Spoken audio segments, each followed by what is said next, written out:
பாட்டியோட பேரு சீத்தம்மா. அந்த ஊர்ல சீத்தம்மாவுக்கு நல்ல பேரும் இருந்துச்சு. ஒரு நாள் சீத்தம்மா கிட்ட பஸ் ஓட்டிக்கிட்டு இருக்கிற டிரைவர் ராமு, என்னம்மா இந்த பக்கம் மழை வர மாதிரி இருக்கு, இந்த நேரத்துல பஸ்ல போயாகணுமா? ஏன் என்னாச்சே, மழையில நான் வரக்கூடாதா என்ன? அப்படி இல்லம்மா, என் வயசுக்காரங்களே மழையில வெளியில வர பயப்படுறோம். உனக்கோ வயசாயிடுச்சு, பார்த்துக்கவும் யாரும் இல்லை. எங்கேயாவது கால் வழிக்கு கீழே விழுந்து அடிபட்டா அதுக்கப்புறம் உன்னை வச்சு யாரு பார்த்துப்பாங்கம்மா? எனக்கு என்ன ஆச்சு, நான் நல்லா தானே இருக்கேன். இன்னும் பல வருஷம் என்னோட வேலைகளை என்னாலேயே செஞ்சுக்க முடியும். இந்த மழையில எதுக்காக நான் வெளியில கிளம்பியிருக்கேன் அப்படின்னு தானே கேள்வி கேட்ட. இந்த மழை காலத்துல பட்டணத்துல நல்ல நல்ல மீனெல்லாம் கிடைக்குமாமே, அந்த மீனை வாங்கிட்டு வந்து குழம்பு செஞ்சு சாப்பிடத்தான். அப்படின்னா நானும் வரேம்மா, இன்னைக்கு எனக்கும் சமைச்சு கொடுங்க, சரியா? அதனால என்ன, வந்து வயிறார சாப்பிடு. வரேன்னு வாக்கு கொடுத்துருக்க, மறந்துடாத. அதுக்கப்புறம் செஞ்ச குழம்பு வீணா போயிடும். கண்டிப்பா வரேம்மா, மறக்க மாட்டேன். சரி சரி, நேரமாகுது, பஸ்ஸில் ஏறு. உன்னை பட்டணத்தில் விட்டுட்டு திரும்ப வரும்போது பஸ்ஸிலேயே கூட்டிகிட்டு வந்து விட்டுடுறேன். அப்படி சீத்தம்மா பட்டணத்துக்கு போய் மீனை வாங்கி அம்மாவோட பக்கத்து வீட்டுல இருக்கிற ராதம்மா, என்ன பாட்டி, உங்க வீட்டுக்குள்ள இருந்து ஏதோ நல்ல மனம் வருதே.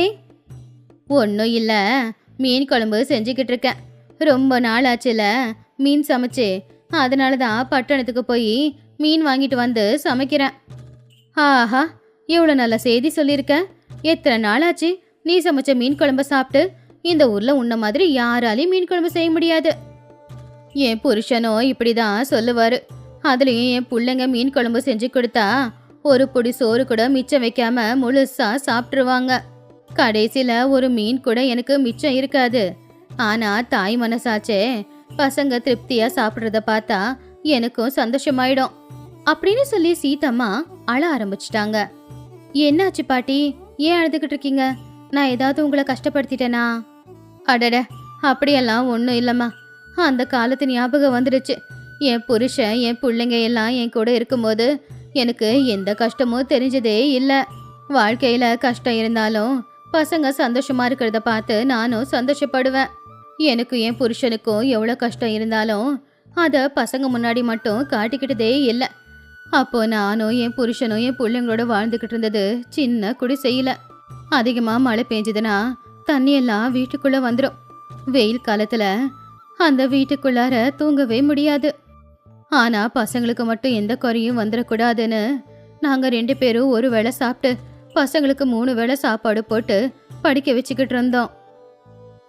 எனக்கு தெரியும் பாட்டி, நீங்க பட்ட கஷ்டம் எல்லாம். ஆனா இப்போ உங்களுக்கு என்ன குறை சொல்லுங்க? நீங்க இருக்கிறது பெரிய வீடு. மழை வந்தாலும் தண்ணி வீட்டுக்குள்ள வரப்போறதில்ல. தனியா இருந்தாலும் இவ்வளவு பெரிய வீட்டுல இருக்கீங்க. வேற என்ன வேணும் உங்களுக்கு? வெளியில இருந்து பாக்குறவங்களுக்கு அப்படிதான் தெரியும் ராதா. ஆனா நான் இந்த வீட்டுல சந்தோஷமா இல்ல. ஏதோ இருக்கணும்னு இருக்கிறேன், அவ்வளவுதான். பசங்களாவது என்ன பார்க்க வருவாங்களான்னு பார்த்தா அவங்களும் வர மாட்டேங்கிறாங்க.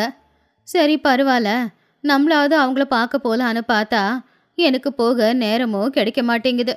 என்னால பட்டணத்துல இருக்க முடியாது, அவங்க கிராமத்துக்கு வர மாட்டாங்க. என்ன பண்றது? பார்த்துக்கிட்டு இருக்கும் போதே வாழ்க்கை அப்படியே ஓடிடும்.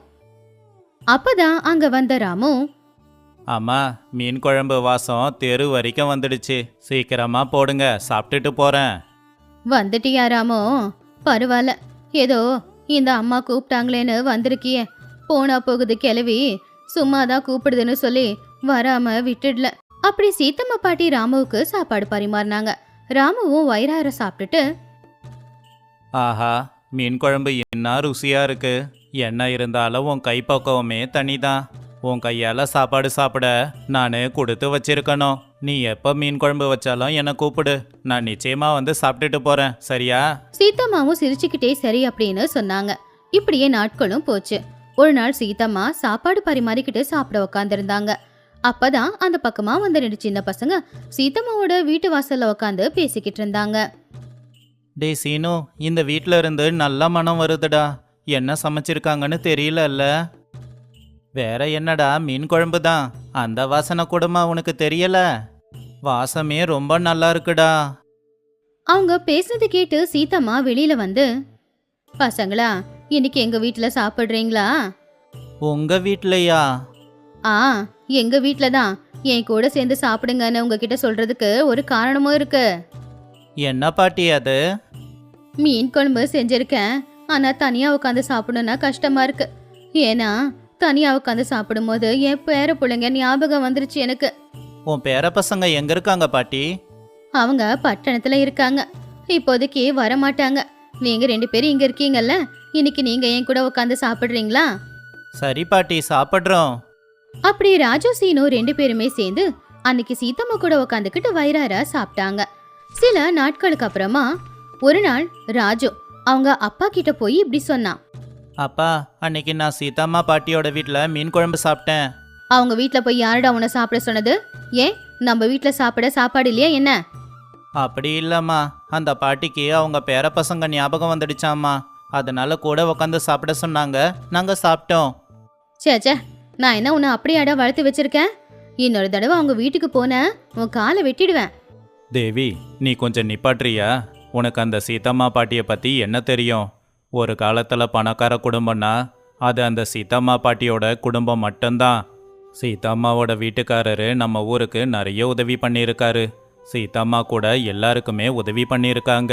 இப்போ அவங்க தனியாக இருக்கிறத பார்க்கும்போது கஷ்டமாக தான் இருக்கு. ஆனால் என்னால் எதுவும் செய்ய முடியலை. ஐயோ, ஏங்க என்னாச்சு? அவங்களுடைய இந்த நிலைமைக்கு என்ன? முடியலை.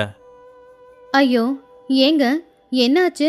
அவங்களுடைய இந்த நிலைமைக்கு என்ன காரணம்? சில வருஷங்களுக்கு முன்னாடி ஒரு விபத்தில் சீதாம்மா அவங்க புருஷன், பிள்ளைங்க, பேர பசங்களை இழந்துட்டாங்க. அவங்களுக்கு கூட அடிபட்டுச்சு. ஆனால் தலையில் அடிபட்டதால போக போக கொஞ்சம் கொஞ்சமாக அவங்க மனநல பாதிக்கப்பட்டுட்டாங்க. என் பிள்ளைங்களும் பேர பசங்களும் பட்டணத்தில் இருக்காங்க. அவங்க என்னை பார்க்க வருவாங்கன்னு சொல்கிறாங்க. இந்த ஊரில் இருக்கிற எல்லாருக்குமே இந்த விஷயம் தெரியும். அவங்களுக்குன்னு யாரும் இல்லை, அவங்கள யாரும் பார்க்க வர போகிறதில்லன்னு. ஆனால் யாரும் அதை சொல்லி அவங்கள கஷ்டப்படுத்த மாட்டாங்க. உனக்கு நாங்கள் இருக்கோன்னு துணையாக இருப்பாங்க, தைரியம் கொடுப்பாங்க. ஒருத்தவங்க நமக்கு செய்கிற உதவியை எப்பவும் மறக்கக்கூடாதுல்ல. ஐயோ அப்பா, நீங்கள் சொல்லும் போது எனக்கு அழுகையாக வருதுப்பா. இன்னிலிருந்து அந்த பாட்டியை நான் நல்லா பார்த்துக்கிறேன்ப்பா. என் புள்ளடா நீ. பாத்தியா தேவி, என் புள்ள எவ்வளோ நல்லா யோசிக்கிறான்னு. ஆமாங்க, இந்த மாதிரி ஊர்ல இருக்கிறதுக்கு அந்த பாட்டி கொடுத்து தான் வச்சிருக்கணும். ஏன்னா அவங்க மனசு கஷ்டப்பட்டுறக்கூடாதுன்னு உண்மை தெரிஞ்சு யாரும் சொல்றதில்ல பாருங்க. எல்லாரும் அந்த பாட்டிக்கு துணையா இருக்காங்க. அப்படி சில நாட்களும் போச்சு. ராகவையா ஒரு நாள் சீதம்மாவை பார்க்க போனாரு. என்ன சீதாம்மா, நல்லா இருக்கீங்களா? நல்லா இருக்கேன் ராகவா. நானே ஒரு தடவை உன்னை பார்க்க வரலான்னு நினச்சிக்கிட்டு இருந்தேன். பட்டணத்துல இருந்து என் பிள்ளைங்க ஏதாவது கடுதாசி போட்டாங்களா? அவங்க எப்படி இருக்காங்க? நல்லா இருக்காங்களா? அதை பற்றி பேசதாமா வந்தேன். நேற்று தான் உங்கள் புள்ள கடுதாசி போட்டிருந்தா. சீக்கிரமே ஊருக்கு வரானா. உங்களுக்கு தான் நேரமே போக மாட்டேங்குதாமே. உங்களுக்கு எதுனா வேலை கொடுக்க சொல்லியிருக்கான். நேற்று தான் உங்கள் புள்ள கடுதாசி போட்டிருந்தா. சீக்கிரமே ஊருக்கு வரானா. உங்களுக்கு தான் நேரமே போக மாட்டேங்குதாமே. உங்களுக்கு எதுனா வேலை கொடுக்க சொல்லியிருக்கான். அப்படியா? என்ன வேலை அது? என் புள்ள எனக்காக ரொம்ப யோசிக்கிறான்ல. நாங்கள் எல்லாரும் சேர்ந்து உனக்கு ஒரு வேலை கொடுக்கலான்னு இருக்கோம். நீ மீன் குழம்பு ரொம்ப ருசியாக செய்வ இல்லையா? நாங்கள் எல்லாரும் சேர்ந்து மீனை பிடிச்சி கொண்டு வந்து கொடுக்குறோம். நீ எங்களுக்கு அதை சமைச்சு கொடுத்துடு. இதுதான் உன்னுடைய வேலை. இது நல்ல யோசனை தான் ராகவா. அப்படியே செய். கூடிய சீக்கிரம் என் புள்ளையும் வந்துடுவான்ல, அவனும் அந்த மீன் குழம்ப சாப்பிடுவான். அப்படி ஊருக்காரங்க எல்லாரும் சேர்ந்து சீதம்மாவோட பேரில் ஒரு ஹோட்டல் ஆரம்பிச்சாங்க. சீதம்மாவுக்கு மீன் பிடிச்சிட்டு வந்து கொடுப்பாங்க, அவங்களும் சமைச்சு கொடுப்பாங்க. அப்படி அவங்க கஷ்டங்கள் எல்லாம் மறந்து ஊர்க்காரங்களுக்கு சாப்பாடு போட்டுக்கிட்டு இருந்தாங்க. இந்த கதையில இருக்கிற நீதி என்னன்னா, நாம கஷ்டப்படுற காலத்துல யாராவது நமக்கு உதவி செஞ்சாங்கன்னா அந்த உதவிய மறக்க கூடாது. அவங்க செஞ்ச உதவிய மனசுல வச்சுக்கிட்டு முடிஞ்ச வரைக்கும் அவங்களுக்கு நாம அவங்க கஷ்ட காலத்துல உதவி செய்யணும்.